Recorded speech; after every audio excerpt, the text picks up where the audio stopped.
ઐતિહાસિક શહેર અમદાવાદ. તો ઐતિહાસિક શહેર અમદાવાદ એટલા માટે જરૂરી છે ભણવું.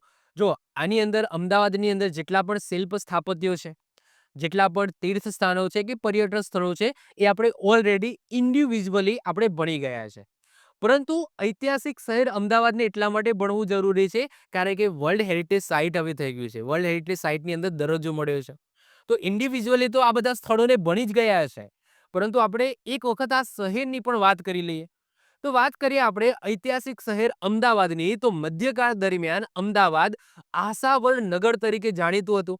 અને અહીંયા આશાવલ ભીલોનું શાસન હતું બહુ પ્રાચીન સમય પહેલા. ઓકે, મુગલો પહેલા, મુસ્લિમ શાસકો પહેલા અહીંયા આશાવલ ભીલોનું શાસન હતું. સોલંકી વંશ આવ્યો. સોલંકી વંશ દરમિયાન તમને ખબર છે કર્ણદેવ સોલંકી રાજા થઈ ગયા. એમને અહીંયા કર્ણાવતી નગર વસાવ્યું. હવે આજનું અમદાવાદ એ કર્ણાવતી નગર નથી. આજના અમદાવાદનો એક નાના એવા ભાગની અંદર કર્ણાવતી નગર છે એ વસાવવામાં આવ્યું હતું. તો એવું નથી કે આજનું આટલું મોટું અમદાવાદ છે એ આખું કર્ણાવતી નગર કહેવાતું હતું. ના, કર્ણાવતી નગર છે એ નાનો એવો ભાગ હતો જે કર્ણદેવ સોલંકી દ્વારા અહીંયા વસાવવામાં આવ્યો હતો. ત્યાં જે કર્ણ મુક્તેશ્વર મહાદેવનું મંદિર પણ જોવા મળશે. તો એના આજુબાજુનો જે વિસ્તાર છે એ સમય કર્ણાવતી નગર કહેવાતો હતો. કોના સમયમાં? સોલંકી રાજા કર્ણદેવના સમયમાં. એના પછી ગુજરાતના સ્વતંત્ર મુસ્લિમ સલ્તનતનો પાયો નાખવામાં આવ્યો અને એમાં આવ્યા નાસરુદ્દીન અહમદ શાહ. અને નાસરુદ્દીન અહમદ શાહે ઈસવીસન 1411માં 5 મૌલવી સાથે મળીને, એમાં જે પોતે પણ એની અંદર હતા, જેમને એક પણ વખત નમાજ ન છોડી હોય એવા વ્યક્તિઓ હતા, એમને સાથે મળીને અમદાવાદ નગરની સ્થાપના કરી હતી. સૌથી પહેલા અમદાવાદની અંદર જ્યારે સ્થાપના કરવામાં આવી, એમાં સૌથી પહેલા શેનું નિર્માણ કરવામાં આવ્યું અથવા કઈ ઇમારત બનાવવામાં આવી? તો આન્સર આવશે ભદ્રનો કિલ્લો બનાવવામાં આવ્યો.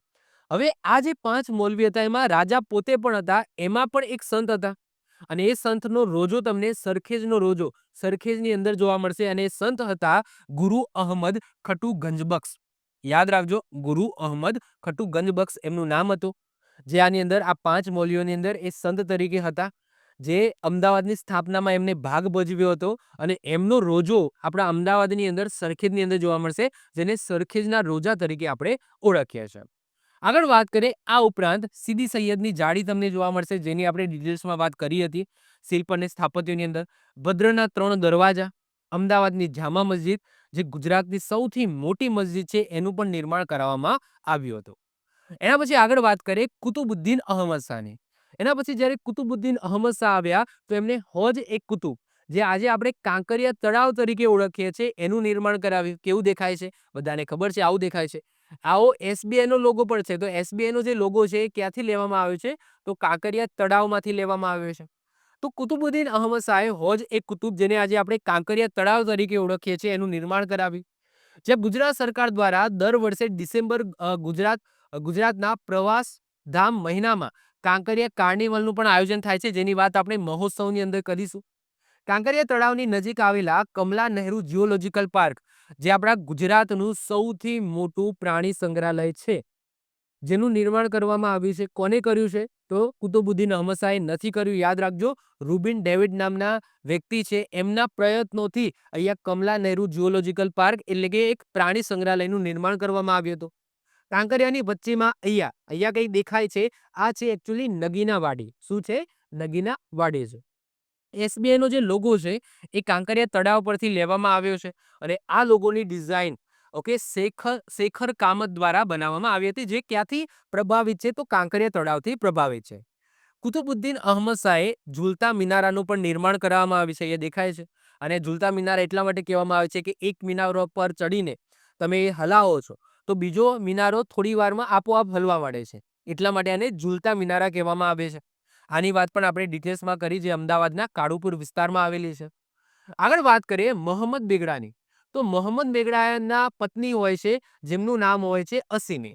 અને એ અસીની દ્વારા અહીંયા રાણી સિપ્રીની મસ્જિદ બનાવવામાં આવે છે, જેને ભારતનું રત્ન પણ કહેવામાં આવે છે. એક્ઝામની અંદર સોરી, ગુજરાતનું રત્ન. તો આ મસ્જિદ છે એને ગુજરાતનું રત્ન પણ કહેવામાં આવે છે. તો એક્ઝામની અંદર પૂછાય કે ગુજરાતના રત્ન તરીકે કઈ મસ્જિદ ઓળખાય છે? તો રાણી સિપ્રીની મસ્જિદ. જે કોને બનાવી છે?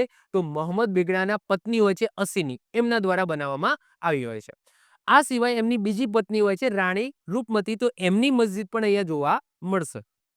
મુગલ કાળ દરમિયાન જહાંગીરે કાળુપુર ખાતે ટંકશાળા સ્થાપી હતી, જ્યાં મધ્યકાલીન ગુજરાતી સાહિત્યકાર કવિ અખો એટલે કે અક્ષયદાસ સોની નોકરી કરતો હતો. તો એ ટંકશાળા પણ અહીંયા આપણા અહીંયા હયાતમાં છે અમદાવાદની અંદર, જે કોણે સ્થાપી હતી? જહાંગીરે. શાહજહાંએ અમદાવાદના શાહીબાગ વિસ્તારમાં મોતીશાહી મહેલનું નિર્માણ કરાવ્યું હતું. અહીંયા તમે જોઈ શકો છો, આ છે મોતીશાહી મહેલ, જે અત્યારે હાલ વર્તમાનની અંદર સરદાર પટેલ રાષ્ટ્રીય સ્મારક તરીકે એક્ઝિસ્ટ કરે છે. પરંતુ પ્રાચીનમાં શું હતું? એ મોતીશાહી મહેલ હતું. આની પણ વાત આપણે શિલ્પ સ્થાપત્યની અંદર જોઈ ગયા હતા.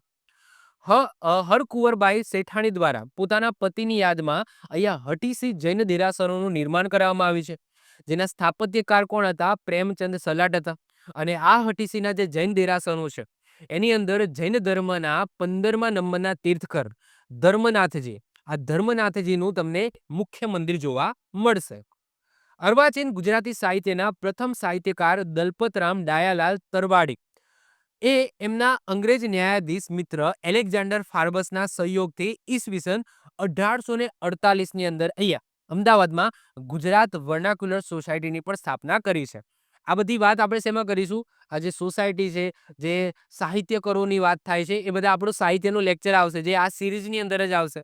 કારણ કે તમારા સિલેબસમાં સાહિત્યને લઈને પણ સારો એવો ભાર મૂકવામાં આવ્યો છે. ગુજરાત સાહિત્યની સંસ્થાઓ આવશે, જે મહાન સાહિત્યકારો થઈ ગયા એમની રચનાઓ છે એ પણ આવશે. આ બધી વસ્તુ આ સિરીઝની અંદર આપણે કન્ટિન્યુઅસ કરવાની છે. ઓકે, આગળ વાત કરીએ અમદાવાદની, તો મહાત્મા ગાંધીએ પહોંચી જઈએ તો મહાત્મા ગાંધીએ ઈસવીસન 1915માં કોચરબ આશ્રમની સ્થાપના કરી હતી. અને એના પછી પ્લેગનો રોગ ફાટી નીકળ્યો હતો, તો આ કોચરબ આશ્રમ છે એમને છોડવો પડ્યો હતો અને આગળ જતા 1917માં એમને સાબરમતી આશ્રમની સ્થાપના કરી હતી. આ બંને આશ્રમની વાત આપણે ડિટેલ્સમાં આજે લેક્ચર લીધા અગાઉ, જે 3 ભાગ લીધા, 3 પાર્ટ લીધા, એની અંદર આપણે ઓલરેડી એમાં લેક્ચર નંબર 7ની અંદર આપણે બંને આશ્રમની વાત ડિટેલ્સમાં કરી ગયા હતા. આ કોનું મકાન હતું, ઓકે, અને આ આશ્રમ છે એમાં આશ્રમ સ્થાપવા માટે કોને પૈસા આપ્યા હતા, આ બધી વસ્તુ કરી ગયા હતા, જોઈ ગયા હતા. મહાત્મા ગાંધીએ 1920માં અમદાવાદ મિલ મજદૂર સત્યાગ્રહ પણ અહીંયા આયોજિત કર્યો હતો, એટલે કે એમને કર્યો હતો, એમનું નેતૃત્વ કર્યું હતું. ગૌતમ સારાભાઈ દ્વારા કેલિકો મ્યુઝિયમ તથા વિક્રમ સારાભાઈના પ્રયત્નથી ISR, SSC અને અટીરા જેવી સંસ્થાઓની સ્થાપના પણ અમદાવાદની અંદર કરવામાં આવી. દેશની આઝાદી પહેલા ઈસવીસન 1902 અને ઈસવીસન 1921માં આમ 2 વખત કોંગ્રેસનું જે અધિવેશન છે એ આપણા અહીંયા ભરાયું હતું, અને જેમાં અધ્યક્ષ અનુક્રમે સુરેન્દ્રનાથ બેનર્જી અને હકીમ અજમલ હતા. જો સુરત અને અમદાવાદ 2 જગ્યાએ ભરાયું હતું, એમાં 2 વખત અમદાવાદ, 2 વખત સુરતની અંદર. તો ઈસવીસન 1902 અને 1921 આ બંને ટાઈમ અમદાવાદની અંદર આપણા કોંગ્રેસનું અધિવેશન ભરાયું હતું, જેમાં અનુક્રમે વાત કરીએ 1902માં સુરેન્દ્રનાથ બેનર્જી અને 1921માં હકીમ અજમલ એઝ અ અધ્યક્ષ પદ ઉપર હતા. જહાંગીરે અમદાવાદને ગર્દાબાદ કીધું હતું, જેનો મતલબ થાય છે ધૂળિયું શહેર. અને આ ઉપરાંત અકબરના 9 રત્નોમાંના એક અબુલ ફઝલ હતા, અને અબુલ ફઝલે અમદાવાદને દુનિયાનું બજાર, દુનિયાનું માર્કેટ કીધું હતું. ક્લિયર? તો આ પણ આપણે યાદ રાખજો કે કોને અમદાવાદને ગર્દાબાદ એટલે કે ધૂળિયું શહેર કીધું હતું? તો જહાંગીર. અને કોને દુનિયાનું બજાર કીધું હતું? તો અબુલ ફઝલ. તો અમદાવાદ વિશે તમારે આટલી બાબતો ખાસ યાદ રાખવાની છે. તો આ વાત થઈ ગઈ આપણું ઐતિહાસિક શહેર અમદાવાદ. હવે તમારા માટે અહીંયાથી એક નાનો એવો ક્વેશ્ચન છોડીને જાઉં છું. બહુ સિમ્પલ ક્વેશ્ચન છે, જેનો જવાબ તમે 100% આપશો. ઓકે, અમદાવાદને કઈ સાલમાં યુનેસ્કો દ્વારા વર્લ્ડ હેરિટેજ સાઇટની અંદર સ્થાન આપવામાં આવ્યું છે? Simple question. ક્લિયર? ચલો, એ આની અંદર મેં નથી લખ્યું, બહુ મહત્વપૂર્ણ ક્વેશ્ચન છે, મેં આની અંદર એડ નથી કર્યો, પણ તમારા માટે છોડીને જાઉં છું, કારણ કે સિમ્પલ છે, તમને આવડવો જ જોઈએ. જો તમને આ ક્વેશ્ચનનો જવાબ નથી આવડતો તો તમે પરીક્ષાની તૈયારી કરવાનું છોડી દો. ક્લિયર? કારણ કે એટલો સિમ્પલ ક્વેશ્ચન છે, એને આવડવો જ જોઈએ. ઓકે, આવી જ રીતના ઓછા સમયની અંદર મહત્વપૂર્ણ નોલેજ મેળવવા માટે અને મને સપોર્ટ કરવા માટે આજે જ આપણી યુટ્યુબ ચેનલ ટીચિંગ કિશન ક્લિપને સબસ્ક્રાઇબ કરો.